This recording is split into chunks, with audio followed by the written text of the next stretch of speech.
everyone, and welcome to a European exclusive edition of ARG Presents. Not really.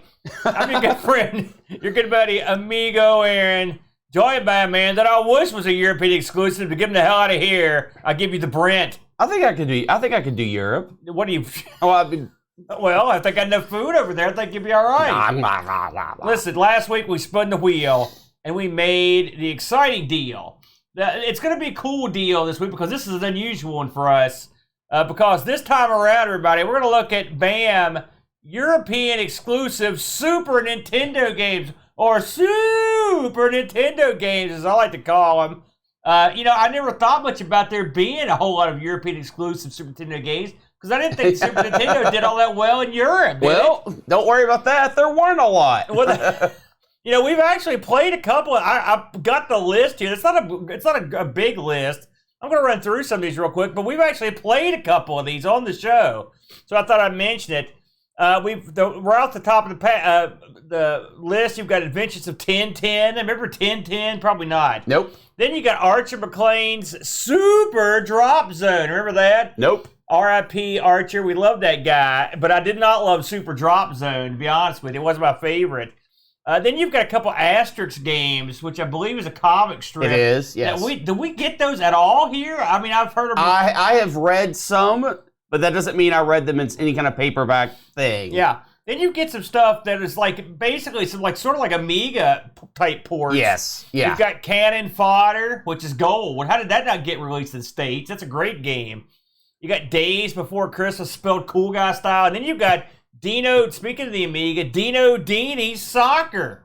Dino Dini Soccer. You know who Dino Dini is? Nope. Kickoff 2, Dino Dini. He's a soccer guy. Big Amiga guy. Rest in peace, Pele. Then you've got the very colorfully named Dirt Racer. How was that done on the C64, if you ask me? Then you got F1, a World Championship Edition, FIFA, The Humans, another Amiga bit, James Pond 3, something else that was on the Amiga. Yeah. You've got Kevin Keegan's Player Manager. Probably wouldn't have flown over here because I actually looked at that. Really? Yeah, and I was like, what is he player manager of? Well, soccer. Oh, okay. I didn't know. Could be Australian rules soccer. Could be anything. I looked at it, and the gameplay portion of it looked really bad. Yeah. So. You've got Kickoff 3, BAM, just like Dino.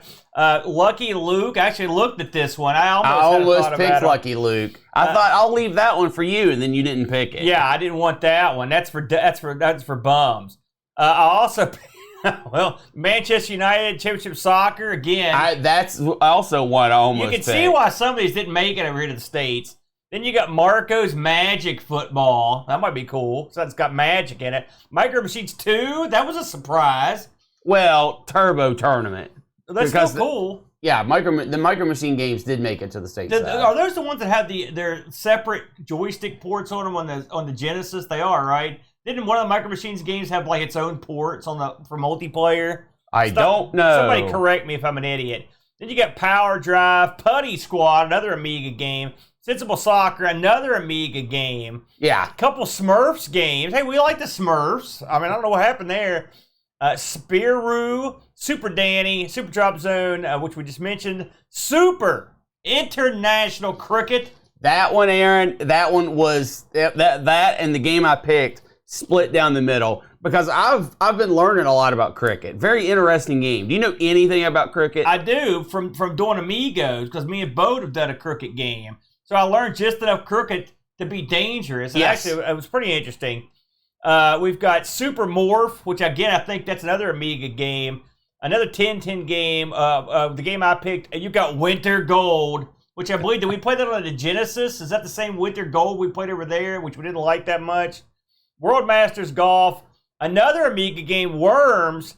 And Yogi Bear's Turbo Tune. If you know anything about the Yogi Bear games, you probably do us all a favor by not porting that one over here. So I wouldn't call any of those slam dunks, as far as I can tell. What do you think? I mean, there's a lot of Europe appeal in that list. Yeah. And the games, at least the ones I looked at, you can tell they were definitely Amiga inspired. Right. Amiga inspired. Well, I mean, a lot of them came straight from the Amiga. Yeah. So that's what got me. It's funny because when you think Amiga ports, you sort of think of the Genesis / Mega Drive. You don't necessarily think of the Super Nintendo. Well, this was the year this is the era when publishers were trying to kind of take down that barrier between consoles and release everything for everything. You know, I'm looking at this as we're watching on the video. If you're watching at home, we're looking at one of these Asterix games. You know, there's an Asterix arcade game that the boy played. Yeah. The Asterix games are pretty high quality. They didn't phone those in, did they? Well, the animation looks good. Yeah. Well, I mean, I've played the arcade game and it looked good, and that looked really good, the game we just saw.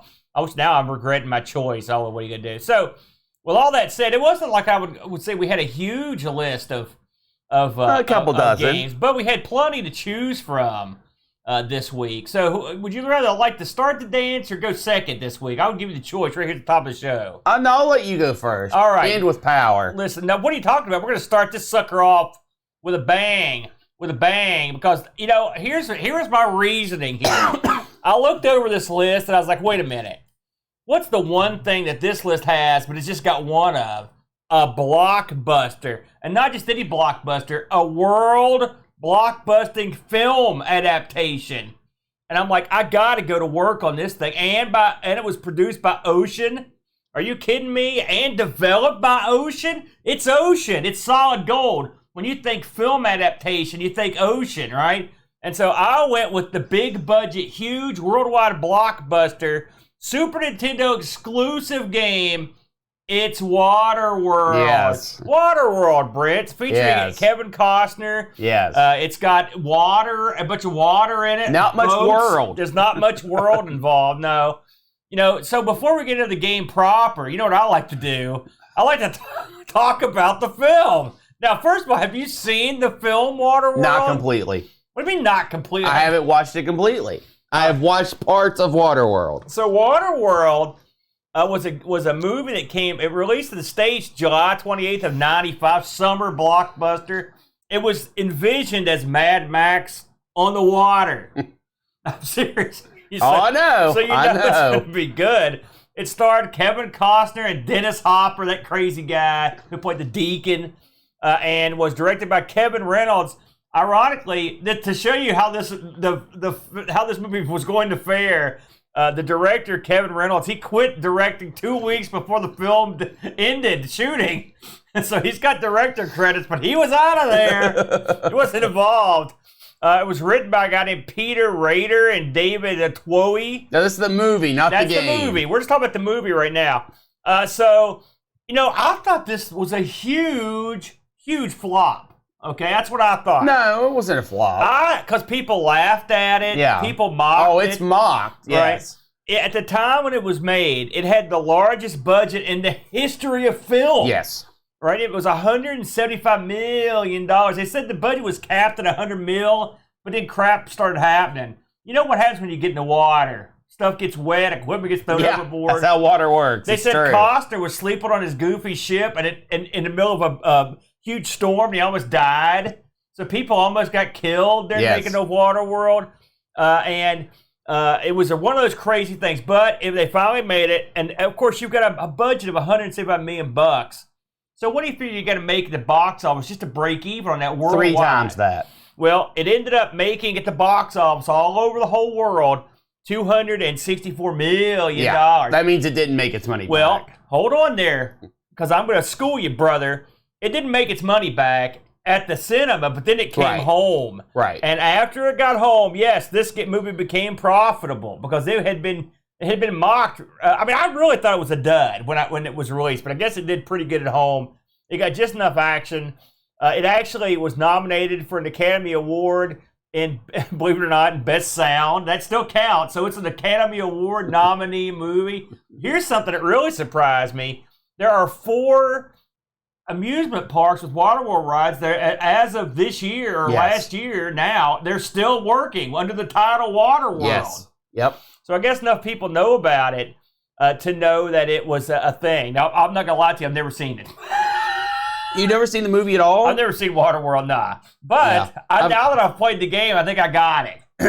Now the movie popular enough to get a bit on The Simpsons. where he plays Waterworld in the arcade, and it plays insert 40 quarters. Yeah. Milhouse is feeding the quarters 38, 39, 40. He takes one step, and then it's game over. Well, I remember that. That actually spawned a you can go play it right now game. If you do a search for Waterworld Macaw 45, he went and made an actual proper game using the Simpsons style of graphics and the whole shtick. So there you go. You know when the Simpsons does it, and it's a world famous thing. So and that game was released in 2022. Oh, there you go. Yeah, I mean it's been 6 months ago. I've seen it. I've played it. It's a excuse me, a puzzle platformer type of game, full of style, full of inside jokes. If that's your thing, go check it out for sure. Well, my game's full of style, too. We'll get to that right now. Oh, all right. Waterworld, you think to yourself, a huge blockbuster like this, it got released everywhere. Sorta. So get this. There are several different versions of the game Waterworld, but they're not the same. Yes. There's the Super Nintendo version. We're going to talk about it. It's a PAL European exclusive, okay? There's a Virtual Boy game, which we'll talk about. There's a DOS/Windows game, the Game Boy game. Now, of all these games, they said Virtual Boy Waterworld is the worst. In fact, they said it's the worst game of all the Virtual Boy games. So it must be the worst. It's got a rep for being the worst. I've played it, not actually using the Virtual Boy, but I've played it on emulation. It's not good. It's almost like Battlezone. The next time we do Virtual Boy, I'm in with some Waterworld. So this game was also supposed to be on the Mega Drive/Genesis, the Saturn, the Jag, the 3D on the PlayStation. All of them got canceled at various points.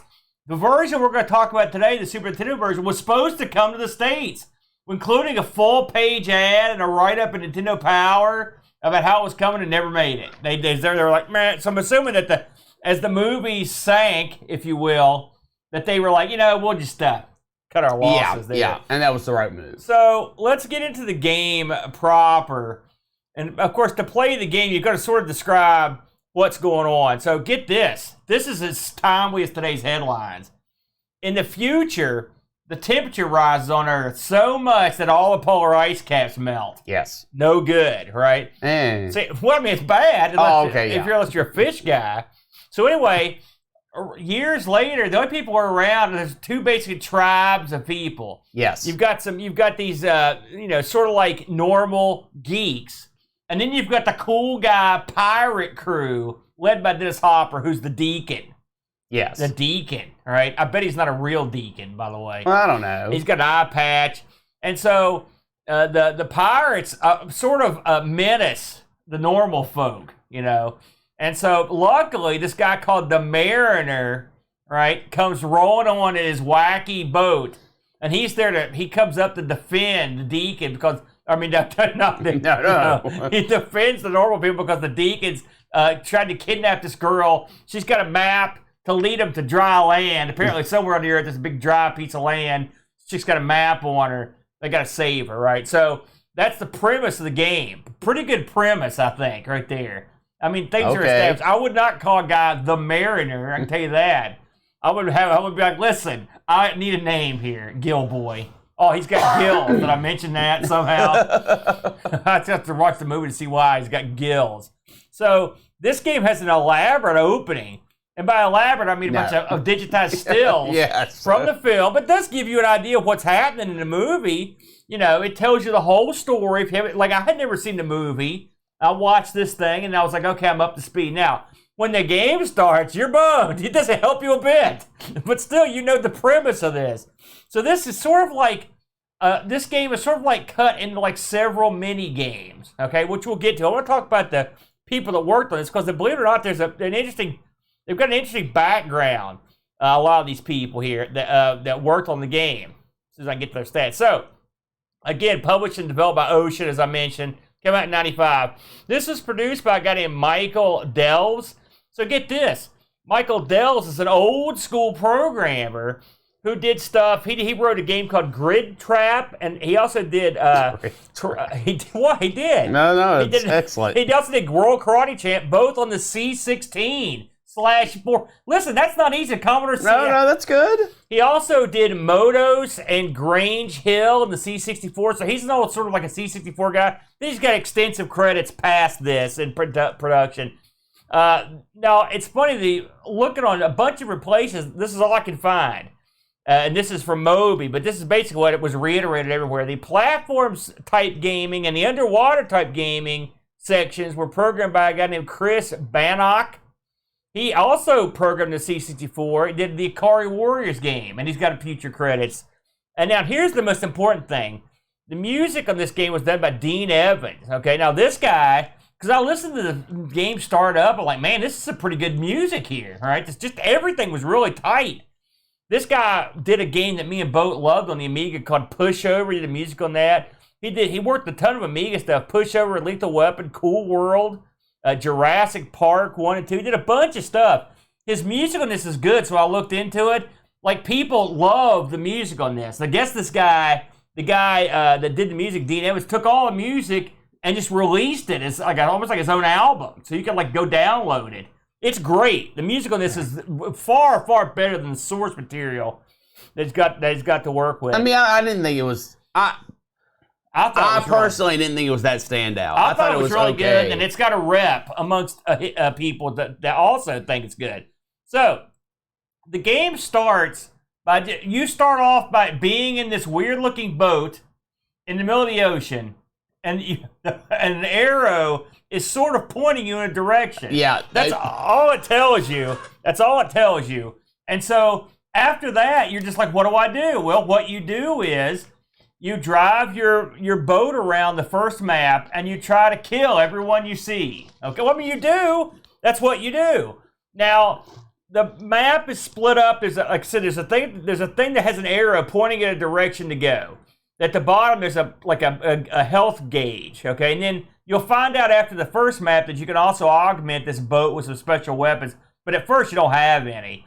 You're accosted by people on jet skis and also these little boats on the first screen. So all you do is drive this thing around, and you'll notice that eventually the arrow, if you keep following the arrow, it will take you directly to this buoy. Yes. Well, okay, so you go to the buoy, nothing happens. You just sit there because that buoy doesn't mean jack squat. What you need to do is kill everybody. There's no prompt at all for it. None. The game has invisible walls, so you don't have. So you can't leave a certain area, and you just roll around, and you cannot leave until you kill all the people it determines that you leave. Then you go to the buoy. And then it'll be like, good job. You killed all these guys. Okay. Yay. So so that's part one. By the way, when you kill these guys, they explode like they were hauling around nukes. Yeah, they do. And your ship, you feel bad because your ship is gargantuan. And when you're killing these guys on little like jet skis, you tower over top of them. Yeah. And the jet ski guys, I guess they're being jerks. They kind of run into you. Yeah. But at least on level 1, they never did any damage. They did a little bit. So then, once you've gotten to the buoy, then it's time for this is another area that give you nothing. It's the underwater area, okay? You're a guy swimming, and you're going underwater, and the first level, the different levels have different types of things underwater. Some have ships, some have old buildings, you know what I'm saying? And as you go, there are little gaps that you go through, swim through, and you're trying to avoid the underwater aqua life, the fish and eels and manta rays, stuff like that. And you're picking stuff up. Okay, now, I found this out later to some research. At the top, there's this big bar. And the bar is like a hit points bar. Yeah. But it's always also going down no matter what happens. Yes. Okay? And so I thought to myself, this dude's like a super underwater diver and he's holding his breath. No. This guy's because he's got gills. He can go underwater for that's his energy bar. He's just getting tired. All right. So, and when you get hit, when you take a hit, you lose tons. Lose some energy. Yeah. And so as you're down there, what you're doing is you're gathering stuff up. You're gathering up little treasure chests, little baubles. My favorite thing that you gather are these bags, and they're marked dirt. Yeah, soil. Yeah. The soil. That's right, soil. So for whatever reason, you guys gather these bags of dirt. That's actually important in the movie. It may be important in the movie, but what kind of condition is a bag of dirt going to be that's been underwater for 1,000 years? It's mud. That's what it is. Now, one thing I didn't realize until I tried to play this scene a few times is like you could just leave with what you've got. Yeah. And then whatever you get, you'll get added up in the score.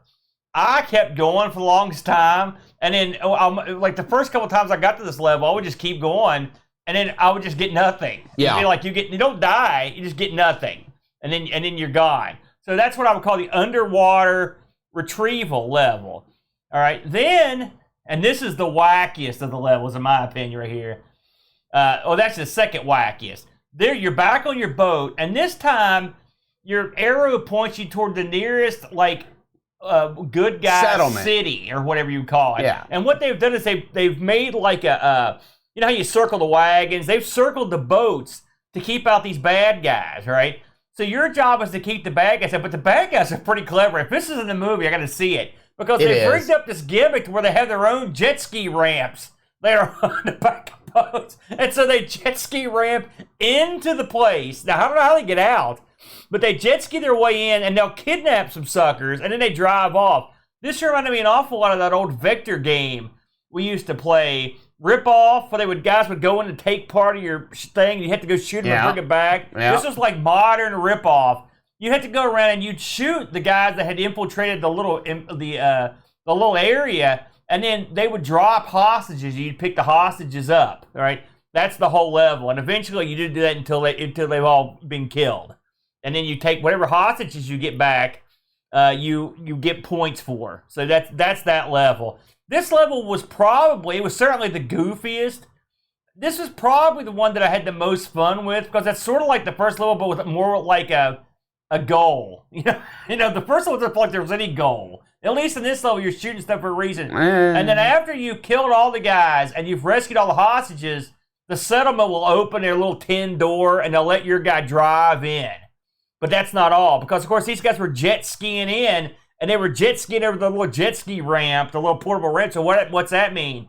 That means they infiltrated the little area. So now you got to go through and you got to clean them out. And this is the level. This is the fourth level, and in this level it's like a platformer. You're a guy. You're on foot. You're punching. You can also pick up weapons. You're jumping, and you're going from platform to platform, and it's like it looks like you're like fighting on like a dock or something, or like a metal pier, and there's underground areas with like pipes stuff, just like a typical movie scene. There are ladders you've got to go up and down. Your guy, I will say, this game was difficult. This part of the game was a little bit difficult because the running and shooting is weird. The controls suck. Grabbing ladders took me a lot of practice because a lot of ladders you have to grab while you're in midair, and jump on them. This level was okay. The guys are not digitized, but they look pretty good. I thought this looked okay, this multiplanar. The game graphically, I thought looks okay. You go to this level, you do all your damage, and when you finish this one off, you get to go to the store. That's where you can buy stuff to augment your ship. Yeah. And so when you get back to because then it loops. And when you get back to that first level, you've got additional weapons you can use your shoulder buttons to use. I found these additional weapons sort of pointless. Because they're expensive and they don't do that much. Yeah. But you can buy them. You can buy health, some other stuff. And the game just does that over and over and over for like an hour and a half. 8 stages. Yeah, and then eventually you just come across. Eventually, when you're on the last stage, you come across the deacon behind this flaming barrel. He's not that tough. You just shoot him and then you win. And the end of this game is just like, good job, jerk. And then you're out. You endured. Yeah, so that's the game. So what did I think of the game? Well, I mean, it's not the worst game ever played. I didn't hate it. The graphics are pretty good. The music's great. It's being repetitive. It's its job. 4 levels of play is pretty good. I mean, I'm not going to complain about that, but 2 of the levels are sort of the same. The underwater level is kind of stupid. And, I mean, the game is what I would say, average to slightly below. What were your thoughts? It was garbage. I mean, but there were no redeeming qualities. The first stage where you are just killing people in the open sea. Yeah. They're evil, though. There are no indicators on how many are left. You just kill until the game says, okay, I guess he's killed enough. Yeah. Go to the buoy. The underwater segment has no I mean, if you just leave or die, nothing happens. It's a bonus stage. It's a point area. That's all that is. The third stage, where you're protecting the settlement, the boat that unfolds the ramp so they can jump in, tries to attach at the same point every time. So all you have to do is get between the settlement and the boat, and it will never unfurl its ramp, and then you kill it 4 or 5 times, the stage is over. The stages do get slightly harder. Like, eventually airplanes come in, and bigger boats and stuff, more. So, I mean, they do try to augment it a little bit. But, yeah, I didn't do that because that's cheap. That's 30 pool. Then... I mean, it's not, but then the final run and guns, hack and slash platforming stage, the controls are so garbage that things that you should not have to struggle with, you have to struggle with. It is clear to me that this was either an incomplete game that they were like, crap, just send it. Just get it out the door. Send it. Or this was made for a different system, and they were like, well, we're not going to make it any cooler than this on the, I don't know, Game Boy, so we're not going to make it any better here. This doesn't follow the movie. I mean, it wants to follow the movie. It has opening cutscenes that start the process of following the movie. Yeah. But it completely abandons it. So he doesn't shoot the bad guy behind a flaming barrel? Oh, no, that's actually kind of accurate. Oh, yeah? From what I remember. But the whole game being an arcade-style loop, none of the scenes are compelling enough to make you want to play this. Yeah. I didn't expect much, and somehow they still managed to disappoint me. There were several things that were irksome in this. And I thought of a few just now while we were sitting here. Number one, when you're buying, and this is just small stuff, but I just thought how strange that was.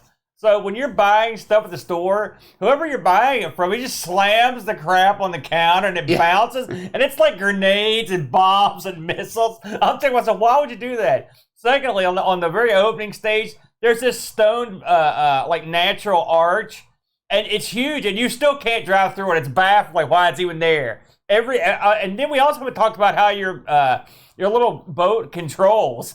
It's got some pretty nutty controls. Between the boat and the platforming stage, the boat stage controls like a dream. The boat doesn't exactly, it's not what I would call the most intuitive controls. You can get used to it, but I don't know why they tried to make it harder than it had to be. And someone in the chat mentioned Devil's Triangle or Cobra Triangle, which we both love that game on the NES. Like, the control in that was great. They got I liked it in that one. It was tough. I'm just saying, they could have, and by the way, that game is 1,000 times better than this one. Oh, not even comparable. There's a boat game. Yeah. But all that said, this one's okay. This one also has a password system for you to I'm just saying it does. If you get killed or you want to start a different level, you can use the password. So that's kind of nice. I mean, I didn't hate this. I thought it was okay. No. It was low end. I mean, if I'd paid $70 for it, I would probably be irritated. But if I'd paid, say, $20, for example, I would be irritated. Which is what I paid to play it this time around. And I was still irritated. It's odd. The store and stuff almost seem to be tacked on. Everything's tacked on. So this is an incomplete game. There's also no difficulty levels. There's no options at all, except there's start and then there's enter password. That's all there is to it. So, there's not a whole lot there. So, I did have a look to see what this was going for these days. Well, review-wise, let's get to that first. Total out of Germany gave this a 60%. No. What? You think that's too high or too low? Way too high. Oh, no, I think that's a little low. There is no game. No, there is two. There is no game. Video games, the popular video games magazine gave this thing a 59 out of 100, and Mega Fun gave this one 57 out of 100. Not so good, Al. I thought it was better than that. We did get some Discord action on this one, the BRENT. If you'll indulge me. I think something needs to be said here, Aaron. Yeah. This game is not a 6 out of 10. I think it's 6 out of 10 seems about right to me. No, there is no game here. It is a Super Nintendo game that wants to be an arcade loop game, but the arcade loop segments suck. Well, they suck. They're not that bad. They're okay. This is play on your cell phone level of quality. Well, this is download on your cell phone level of quality. Well, let's see what our Discord community said here.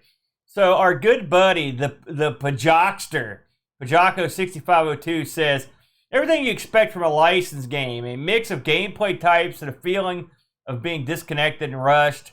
The water combat levels are fun, but later levels really require weapons upgrade to make any progress. I actually got real far in this game. I didn't think it was that tough. And without any weapons pickups during battle, those later levels can become tedious. That is true. The platform levels are okay. You can attack while ducking, and jumping on the ladders is a little imperfect, true. The ocean exploration levels are interesting, but a huge hit detection box on the player and no weapon makes taking damage inevitable. I also didn't realize at first you need to return to the service to cash in your collection.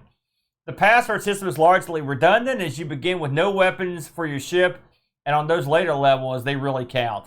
However, that said, the developer had a little more time. If the developer had a little more time to polish this up, I think it would have been a better game.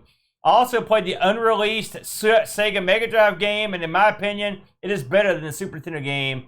Overall, not as bad as I thought, but still, no Best Game Award. 5 out of 10. 5 out of 10 from the Pajokster on that, and that's all we got on that one. I'll look this up on the eBay, my friends, and if you're looking to cash in on eBay, this thing goes for a few bucks. I saw the loose cartridge go as cheaply as $40, but if you want anything with the box, you're going to be paying between $50 and $95, and then if you want something sealed, brother, get ready to get the checkbook out. $250 was what was going on when it comes to sealed efforts on Waterworld. Overall, Waterworld, I give it a marginal thumbs in the middle, brother. This is the type of game where the movie, for whatever reason, and I'm not saying the movie's good or bad. I haven't fully watched it. It doesn't look like my kind of movie. So I can't comment on that. But this is the type of game that you own this because of the novelty of the movie tie-in. You don't own this because you want to play Waterworld. You know, I think this melds nicely with Waterworld, and not even having seen it, I'll tell you why. This game, much like Kevin Costner, is bland, uninteresting, emotionless by the numbers effort here. Nothing more, nothing less. I've always found Kevin Costner to be the generic food equivalent actor. And why this guy's gotten so much jack over the years, I can't figure it out. He's as generic as the day is long. And also, his Prince of Thieves effort, he should be taken out and flayed for that. No good. That's my movie review for today. So I don't have a problem with Kevin Costner. Now you love everybody. Now, Brent, you went in a different route here, although I guess both our games did have some platforming elements. What did you bring to the table this week, sir? I went and found Jelly Boy. Yes. Jelly Boy. Oh, Jelly Boy. Jelly Boy, Aaron, by Probe Software, published by Ocean Software, of course. I got a problem with their name. I always have. Probe Software. Is that the best? That's not Cool Guy at all. I don't think they're going for Cool Guy when they're making Jelly Boy. Well, they made Mortal Kombat, for God's sake. So, Jelly Boy is I'm not going to call it a puzzler platform. It's just a platformer. And I'll talk about why I can see someone making that distinction here in a moment. Jelly Boy has you playing as Jelly Boy. You are a candy jelly come to life. And as a candy jelly, just given sentience, just coming to grips with what you are, the very first thing you want to do is find out why you are. And hey, I don't have a problem with that. Jelly Boy sounds like he knows what's going on. So, born in a candy factory, he wants to know why he is the way he is. Why is he a Jelly Boy? Because no one else is a Jelly Boy. Yeah. So he goes and finds the guy Was this in the manual, all this backstory? Because I didn't know any of this. Okay. He goes and talks to the elevator guy, the guy at the elevator. He says, hey, I want to ride this elevator up to talk to the owner about why I'm a jelly boy. And the guy at the elevator is like, listen, I can't let you up. Like, the owner, who's a rich, evil man, because they always are, doesn't want to be disturbed.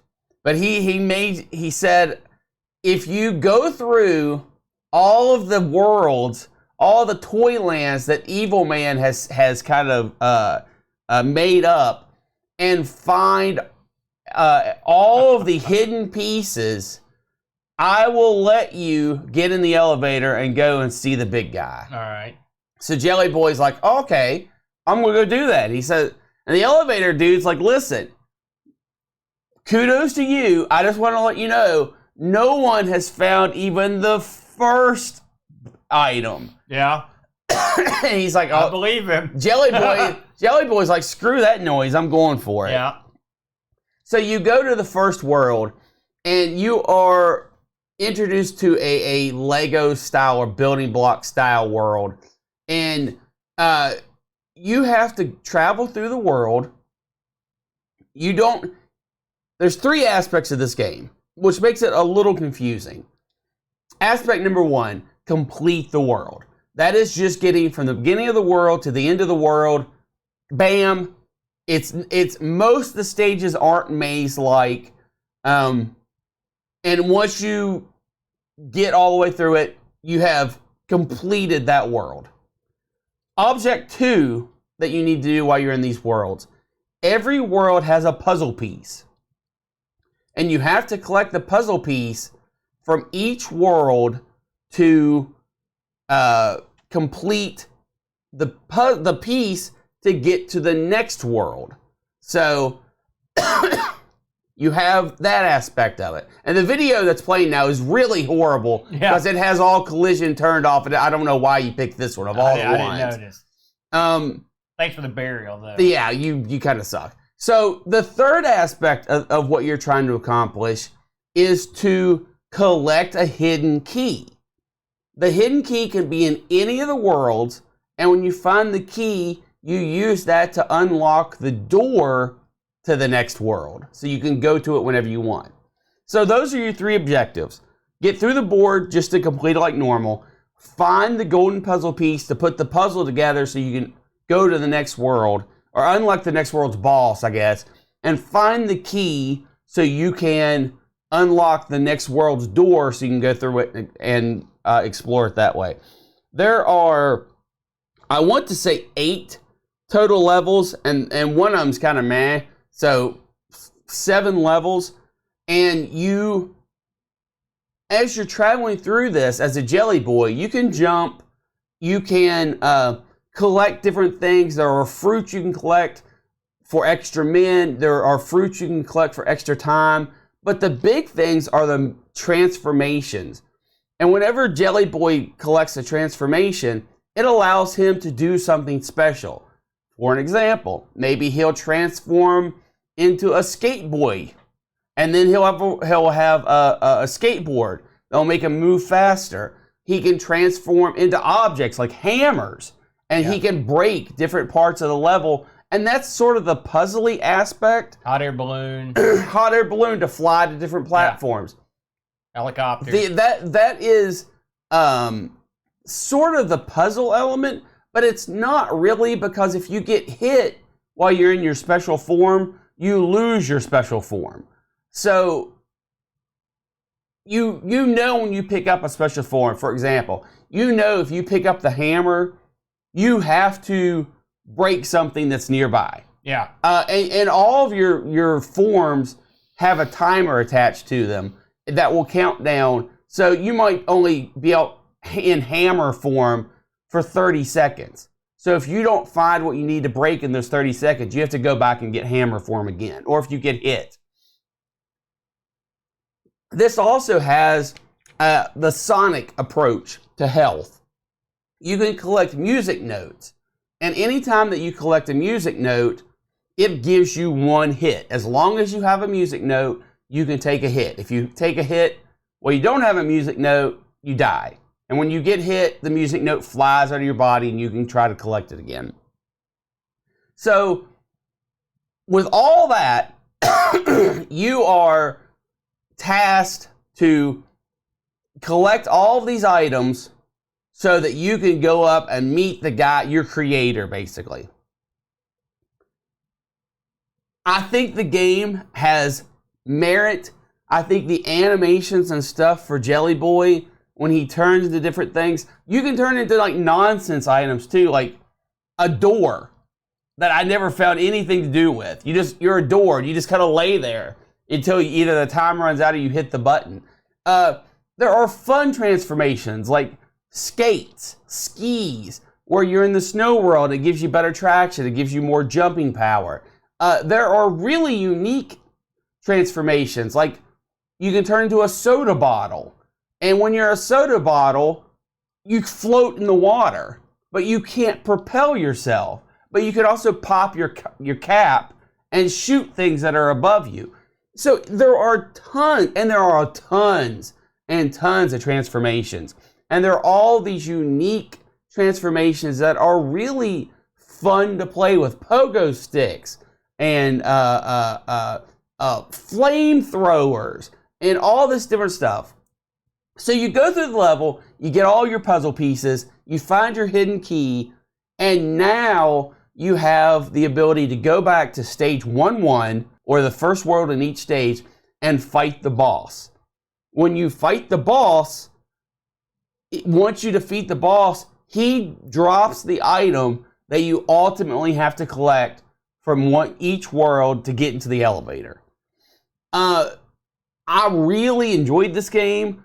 I thought the controls, with one exception, were really tight. The enemy variation is fun. The world variation, although I didn't get to see many worlds outside of cheating, it has a passport system. I thought the worlds were unique enough and had enemies that went with the worlds. My biggest problem with the game is it's too blasted hard. Did you also run into that problem? Yeah, you got that right.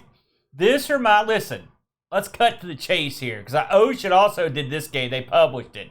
So, so this right here, and I talked to Bodo about this a little bit. This right here is like what happens when you make an Amiga game and put it on like a next-gen console. This reminds me so much of an Amiga game. There's 50 million types of stuff to collect. It's got the same kind of backgrounds. It's got the same kind of like not great level design. It's got the same kind of stuff you see in like if you were going to play something like and Boat mentioned James Pond, but I mean you could really any of the Zools or James Pond, any of those things that have like or Super Frog, any of the games that have like 1 million collectibles and 1 billion spikes. This is like the refined version of a game like that, like a James Pond or a Super Frog, except for a few things. They're good things. Number one, Jelly Boy is great. The guy, like this guy's the mascot that I was begging for on the Amiga. We just did our end of the year look, and I was looking at the platform games. Like all the mascots were crap. Like we didn't have anything like a Jelly Boy. He was awesome. And they used the fact that he's a Jelly Boy to make it more fun, because all the different variations. Yeah, sure, he can change into hammers, the higher balloons, and cannons and all that stuff. But what makes that great is it's just an excuse for the people that made the game to come up with all kinds of wacky things to do with him. Yes. And they're all gameplay changing coolness, and that makes it fun. If you just went around the whole game and did the little belly bump and jump, that's all you did, that's going to get old real quick, and that's your standard fare. So I would hand it to him on that. I thought that was good. I like the vibrance of the level. It's colorful. Everything looks nice. And I thought it was a pretty game. But what I didn't like, and this adds to the fact that what made it difficult, the level design blows. And it's the same crap I see all the time on the Amiga. a lot of the European platform games that have it's just stuff that like they punish you for everything. Too many spikes, too much water, too many guys in the wrong spot. Like stuff that's purposely designed to kill you is not fun. And it seems like no one seems to get the memo on this. There is just too much deadly stuff. I tried like gangbusters. I was playing this game. I'm like, man, I'm really enjoying this. And I still got to a point where I got so frustrated I had to turn it off. And it was because of the dadgum level design, the spikes everywhere. It's not fun to have that stuff. So this game for me was sort of a mixed bag. I liked a lot of what it did. I didn't like a lot of what it did. There was a few other things I thought were odd. The fact that there's like a load screen in this game was kind of weird to me. Where it tells and it's unnecessary. It is, because it only takes a second. So that makes me wonder if this came from, like, was this in development for the CD32 or something? Well, and that got stuck in there? Do you have any information on that? I have a little information for that. Go ahead. This was released March of 1995. Right. A prototype for this game was found that was dated 1992. So it's this sat on the shelf for many, many years, and the prototype was a finished prototype. Everything was there. What was it for? Was it the for Super Nintendo? It was. Yes. So Pro would put this together years before and let it languish. That makes sense to me. That because this game, I mean, as nice as it looks, and the elements of it that are fun, it does seem older than the 90. So what did you say it was released? 96, 95. I mean, this seems like like I said, it's a fun game in a weird way because, like I said, it sits nicely between the Amiga and the middle of the road Super Nintendo stuff. It's right there, and so I can't hate the game. It's got a lot going on that I like, but it's too hard. The level design blows. They just didn't get this. This is the one thing I think this is the hardest part of making a platformer. Because, I mean, me and you can come up with a cute character and some kind of gimmicks and stuff. But when it comes to the nuts and bolts of making levels and getting it right, that's hard. It takes someone with a lot of jack to pull it off. And I think that's one of the big places that this game fails. Now, I agree. The level design for this is not good. I don't think it's Amiga bad because I think that... I wouldn't put it like that. It is straightforward enough that... the levels I played, I never felt lost. I'm sure there are maze-like levels that you do feel that way. Just none that I experienced. The collectibles in the game, I never had a problem with it because outside of the ones that you were seeking, right?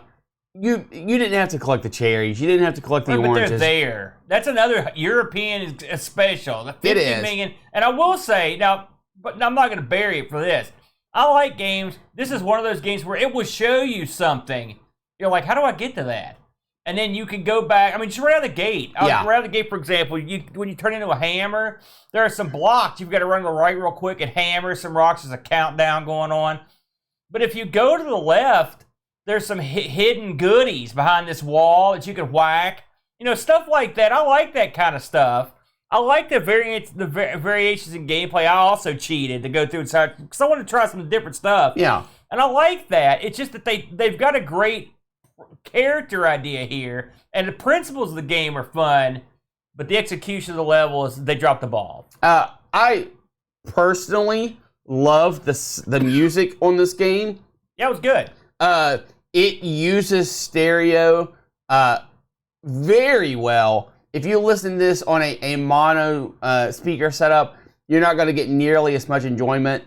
I also found that the character kind of drew me in. The story is kind of although the ending, which I am going to spoil here in a moment. But the character himself, I think, is absolutely top flight. It's sort of like A Boy and His Blob, if you know that character at all. The blob portion of it, if the blob portion didn't need the kid to feed him jelly beans. Yeah. That's what this felt like. This felt like the blob character who could do his own thing. I'm sure that had to be part of their thinking behind it. I mean, that had to be inspiration. Possibly. A few things to note. There is a Jelly Boy 2, but it's not a sequel to Jelly Boy. It's actually a sequel to Jerry Boy. Okay. Completely unrelated in every single facet of the imagination. If you do manage to complete the game, which is a monumental feat, you ride the elevator up, and it's kind of funny. You're riding the elevator with some of the bad guys in the level, and they're all just kind of standing around staring at you, and you're just kind of sitting there with a big Jelly Boy grin on your face. You get to the top, and the guy is just like, yeah, okay, let's go play. And then you can play with all of the bad guys. And that's sort of the end of the game. So he doesn't find out anything. He doesn't find out why he's a Jelly Boy, no. That's a letdown. The Jelly Boy also has a dog companion that will show up in some of the levels. His main thing that I ever saw him do was he'll bark at some of the bad guys. Yeah, I was wondering. I was going to ask you about that. What does that guy do? I picked him up a couple times. He hangs around for a little while, but and he makes noise. Well, that's it. Jelly Boy didn't realize that when he was created, the dog was created alongside him. Oh. But Jelly Boy doesn't know that that's kind of his dog. Sort of like Miss Frankenstein. Sure, why not? This game did fairly well when it was released. It scored a 73 in computer and video games. It was also marked as the 73rd top 100 Super Nintendo games by Totaled in 1995. Wow. That seems hard to believe. All the Super Nintendo games, this was the 73rd best. When it comes to eBay and whatnot, a loose cart will set you back about $65. But if you were looking for the full Kahoot with the box, the instruction manual, the whole 9 yards, the cheapest I see it on here is $320. Yeah, I knew this would be an expensive one. This does have a Game Boy version that follows the same kind of level layout and everything. I didn't play it, but I did look at it. It looks like a black and white version of Jelly Boy. Yeah. For better or for worse. The boards look to be laid out basically the same. But like again, I didn't play it. I just saw it on there. This was supposed to get a Genesis release, and it did not happen. For whatever reason, they did not port this over to the Genesis. But considering how long they just held on to it, after having basically the game complete, the fact that it was released at all is kind of a miracle. This game, to me, and this is here's a notification to all those people that do this sort of thing. This thing could run on an AGA Amiga without much difficulty. I think you could pull it off. No, I think you could do it. I have little doubt in my mind that there was an Amiga version of this that was in the works somewhere. I mean, it's too Amiga-y for me to get past that. Plus, it's like I said, Ocean being involved in it.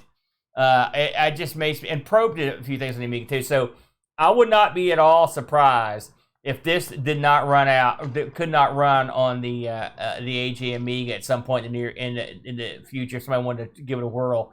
I mean, again, now it was better than Waterworld. There's no doubt about that. Oh, one thing. The one thing I hated about the controls, for some reason, duck is a button. Yes. And also, you also turn into a duck. You do turn into a duck, and that's cute. Yeah. But having duck as a button is no go. It's also pointless. Absolutely. You know, so there's also that. Up and down lets you kind of scroll the screen. A little bit. Even with that, it's blind jumps aplenty. Yeah. Well, no, there's not. Yeah, there are tons. No, there's not. And you could fall off ledges and die instantly. We did get some action on this.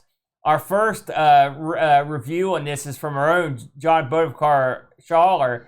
His burial starts out, Jelly Boy's in another failed attempt from a UK developer trying to crack the mascot platformer code and failing. Taking its cues from similar dud franchise James Pond, which I don't agree with that, Jelly Boy has our titular hero bounding through a land of repetitive backgrounds, blind jumps, and incredibly laggy camera. Mr. JB is well animated, and his transformations into useful objects call to mind the NES classic of Boy and His Blob. But the fun stops there. The award for frustrating mechanic of the year goes to taking the rings as health trick from Sonic and making it sucky by making all your rings, which are musical notes in this game, fall through the floor while getting hit, making you hold 0 notes perpetually. Did I mention there's a million different types of fruit to collect? Yep. We're still riding the train of 1995, or that train in 1995. Don't forget the duck button. It turns you into a duck. It's hilarious. Background music and parallax scrolling might have made you a console killer to Amiga magazines in the mid-90s, but in the real world, this bomb is best left forgotten. Full burial for both. Yeah, I don't think it was nearly that bad. Pajako chimed in as well. This is a fairly by-the-books Euro console platformer, bright, colorful, quite playable, some borrowed mechanics from other games, and quite overall fun in places. And it reminds me a bit of Alfred Chicken, another one of your favorites, Brent. So this should have been a great game. However, it all falls apart with the level design. Too much trial and error, and even from the very first level, add to that the camera positions was constantly seen not to put you in the center of the screen. Yeah. And you'll be running into things unless you move slowly, which, given this is a timed game, does not fit well. Yes, you can stop and look around, but again, time is a ticking. There are things to like, though, changing into different objects to negotiate levels, and while it acts as a shield of sorts, having to backtrack to go get it again is a tad irritating. The graphics, sound, and sprite design are really nice, so if you can get past the level cheapness, it's probably a lot of fun. I did go back and give this another go before writing my review, but apparently I am not ready for this jelly. Good one, 6 out of 10. 6 out of 10. I think 6 is fair. I think I liked this more than both of them, actually. Maybe all these years of playing on the Amiga have done something to me.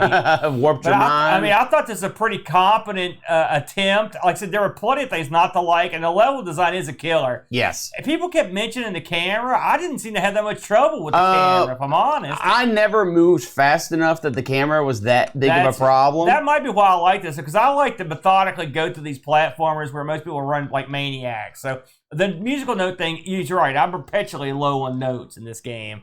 So there you go. Jelly Boy, did you have any final thoughts on the old Euro Nintendo? I thought it was interesting. I mean, I think that there's a couple more there I'd like to try. And I didn't hate either one of these games, if I'm honest. I've played worse. Let's put it that way. Well, I think if you're going to play this style game, you might as well just go ahead and play it on your Amiga or your Commodore system. Yeah. And if you're having problems with your Commodore system, Aaron, you can always call up Retro Rewind. Bam, you're right. RetroRewind.ca. Listen, if you've got an Amiga or the aforementioned C64, C16, plus 4, any of the Commodore line, and you need repair parts, diagnostic tools, or items to augment said machines. Yes. There's only one place to go if you're in North America, especially, but from all over the world, and that's up to Canada. Our good buddy Frank at RetroRewind.ca. He will set you up with all the top shelf Commodore products that you need. Stuff like the Kung Fu Flash, all kinds of CF solutions for your Amiga if you're going down that road, and even if you've got a TRS-80 color computer, he can take care of your business on that too. Absolutely. Diagnostic cards, SD card solutions, the whole ball of wax. And in case you're having a problem with those items, it hit the spikes, if you know what I mean. There's also one place to go. That's RetroRewind.ca, because Frank's full service, brother. Absolutely. Full service. He'll repair your Commodore Coco machines. All you do is hook him up, send him a note, set up a deal. The repairs are cheap. They're quick. It's an in and out operation. We've seen Frank work live. He's 100% his staff, top shelf. Frank has access to all the top shelf tools. He's got decades of experience. He will take care of your business, brother. Absolutely. That is Frank at RetroRewind.ca. Now, let's move on to the wheel, Brent, to see what we're going to be playing next week. Yeah, we've got some winners. We got some losers on here, Aaron. We're just going to have to spin it and see where we land. We got a loser spinning that sucker, too, if you know what I mean. Bam. That was a mighty, mighty whirl. Around she goes. And the winner is, you almost blew one out of there. Oh, no. What'd you get there, the Brent? Oh, no. The winner is... We've got video games banned for dumb reasons, suggested by Super Tech Boy. Video games banned for dumb reasons. Now, let's ponder this interesting piece here for a moment. When you say banned, are we going to pick a certain... Is it as long as it's banned somewhere, we qualifies? Is that the way it works? I think that's fair. All right, so if we're going to find games that were banned somewhere for something dumb. That shouldn't be too hard because there's tons of those things out there in the world. Listen, we'd like to thank everybody that popped in to check us out live. We normally record every Sunday at 10 a.m. Eastern Standard Time. We're moving a little bit late this time around. But because of the holidays. Yes, because of the holiday. We'll be back at our normal time filming next week. I also want to mention that if you're listening to this audio at home, we will be tacking on an extra segment here, the Brent's Lament, his Christmas Tale of Woe. I'm going to tack it on the end of this audio for you folks listening. So if you want to stick around, there's about 20 minutes of Brent and his hilarious Christmas tale. That was a good time, wasn't it, the Brent? You had a good time on that. I did not have a good time. Well, if you like hearing the Brent be in pain, you'll enjoy it. And if you don't like it, bring a nappy or hanky, and you'll get through it. Any final thoughts, Brent, before we take things to the house? Nope. Until next week, everyone, have a good week. Bam. Thanks for joining us today. We really hope you enjoyed the show. A special thank you to Depth and Styles for our vector-style graphics and Artbit for our amazing music. If you'd like to help keep ARG spinning, you can do so at patreon.com/ARG Presents. Just like these fine folks. Drarlet 17, Laron Garut, Templar Mar, Z9K9, Jerry Dennington, John Dykeman, Retroology, Air Shack, Texas Foosballer, Sundown, O-Raw, Super Tech Boy, Chris Munch, Terrence, Mr. B, Roushi, Graham, W. Vetke, Richard Smith, Dave, Velociraptor, Bernhardt Lucas, Steve Rasmussen, Anthony Jarvis, Bitterblitter, Pajako 6502, Kevin Bean, Andy Jones, Andy Craig, Rob Black O'Hara, Jason Warnes, Mitsuyama, Chris Foles, Frodo Edel, The Slow Norris, Terry Howard, Olaf Hope, and Rolo. They all have access to our Discord channel, their name called out in the credits, and visualized in the ending scene. Have an idea for a wheel piece? You can send it to us at argpresents@mail.com.